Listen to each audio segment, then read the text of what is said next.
This might ruin PvP in Final Fantasy XIV, and I am genuinely worried about the future of PvP if something isn't done very soon. That isn't clickbait, that isn't fear, that isn't hypebeast, that is me genuinely concerned because honestly, PvP has me invested at this point, and I'm like, oh no, not another thing to hook me in.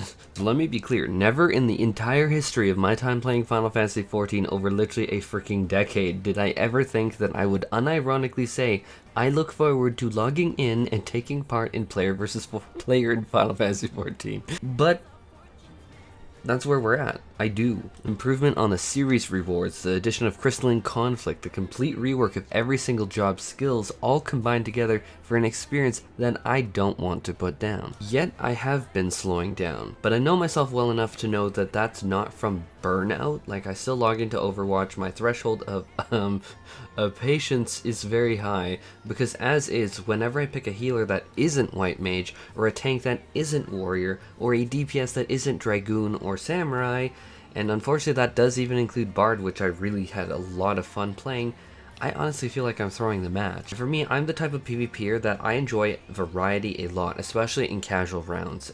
Actually, if anyone pulled up my Overwatch profile, I have played a disgusting amount of literally every single character. Yes, that does include Mage, who is, as we all know, a Smurf eating demon. You know what, crowd control was funny. Freeze the tanks and make them quit. Why is my queue 20 minutes long? But getting back to the point, I probably actually gave away the problem with saying match variety and balance.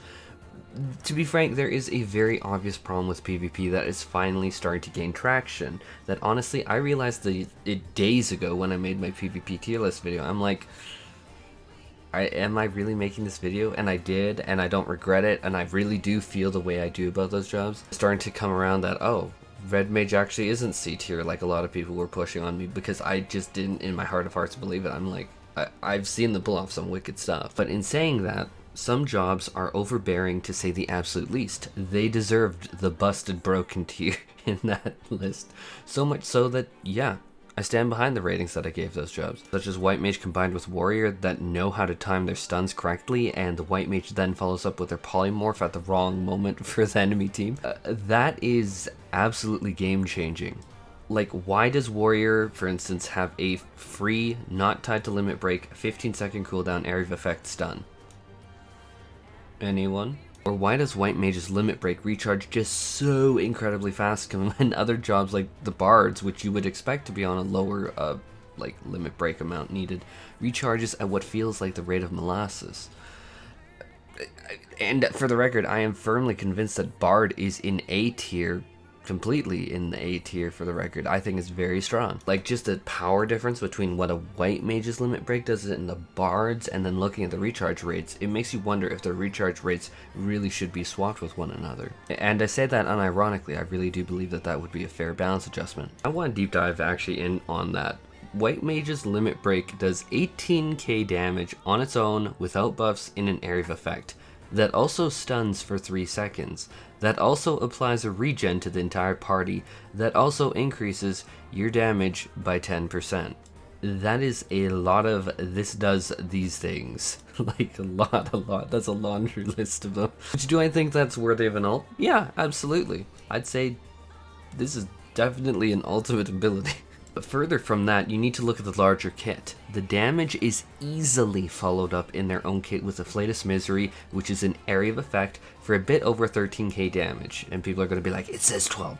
That's because of the 10% damage amplification. Don't let that be forgotten. And so in total, we have a 3-second stun with an easily executed self combo for over 31k damage when HP pools of non-tanks fall around 50k HP. So basically, whenever your ult's up, and it comes up, as everyone knows, really quick for White Mage, you basically just need your team to make up the rest of 20k damage somewhere, and amongst 4 people, that is, to be frank, really easy. A Warrior's stun at that time, just to follow up, to make sure that they can't heal, guard, whatever, is devastating. If you aren't taking out at least 2 people, it'll be the entire team. Now you compare that or Warrior to Gunbreaker, or look at Dancer, And I don't think anyone really is saying that they are on the same playing field, or poor Reaper.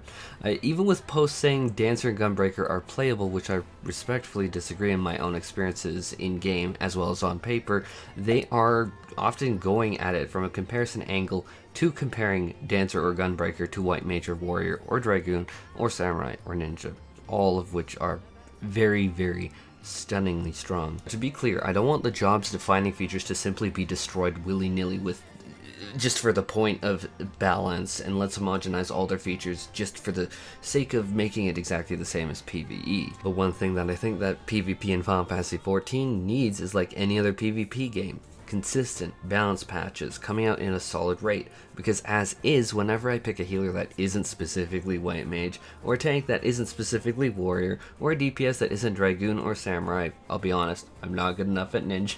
I do not get the same results on Ninja that I get on Dragoon or Samurai. I, to be frank, feel like I'm throwing the match, which does not feel good. For me, I actually see Reapers so rarely, and when I do, I often find myself just tanking them on my healer. I actually had to look up online, and I kid you not, that to see and find out that yeah, they actually have an area of effect crowd control apparently. But to be blunt, I wouldn't know, because in comparison to the White Mage or Warrior crowd control combo that I just see so often, that when I see the Reapers, I just barely notice it. And that, for the record, does not bring me joy to say. That doesn't make me feel good to say, because when I play things like I want to play things specifically like Reaper, for instance, more, which is rough, because even in my casual matches I queue into, it's like a roll on the dice. I can honestly guess which team will win when I load in.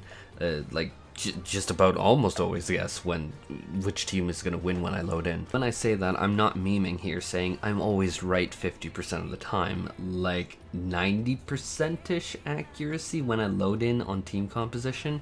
Like, I don't even need to like load in actually. Like with the player profiles, I get it like pretty overtly in my face, like, oh, okay, so team composition is Warrior, White Mage, Samurai, Dragoon. Okay, that's the enemy team. Versus me on Ast with a Monk, a Reaper, Gunbreaker, a Dancer. Guys, which one do you think is going to win? This is definitely not rocket science, and it does not make me intelligent to be able to guess this. Everyone can guess it. Honestly, that's the exact reason I'm making this video, because I genuinely want to do more PvP in Final Fantasy XIV. Like, all I need at this point is a solid reason to quit Overwatch. Please, guys, for the love of God, give me it. Give me that reason. I don't want to care about that beta thing that we should have had a couple billion years ago for the game. I just really want to see things rebalanced here, please. Anyhow, that's it for this video. Take care, and let me know what you guys think in the comments below. Maybe I'm being like silly, I don't know, but this is how I feel. So take care, everyone, and I hope that you have an absolutely fantastic day.